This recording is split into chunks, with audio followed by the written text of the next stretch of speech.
So, grabe yung sacrifice natin. Ano din natin malalaman ang sitwasyon ng ating buhay kung anong mangyayari.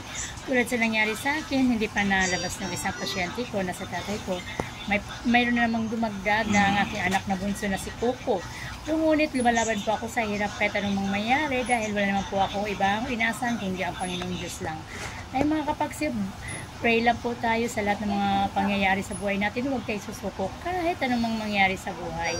Dito lang po tayo, tuloy-tuloy lang po tayo sa ating mga gawain sa araw-araw. Thank you very much mga kapagsib. Dito po ako sa aking tatay. Ayan po. Hindi po ako makakapasok doon sa kabilang way kasi yan doon yung mga pidya. Hindi po ako makakapasok doon gawa ng yung aking anak na isa ay nandoon. Hindi ako makakapasok doon, dito lang po ako. Yun ang nagbantay yung aking anak na pangatlo na si Denmark.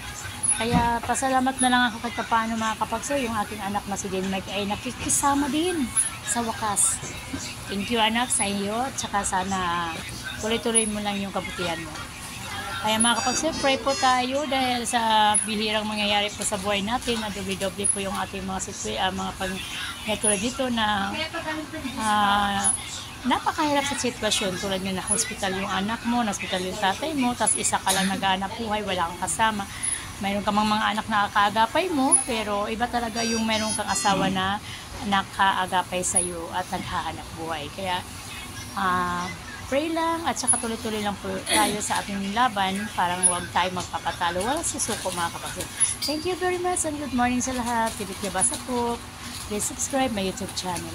And my Facebook page is Bibit Yabasa. Thank you and good morning.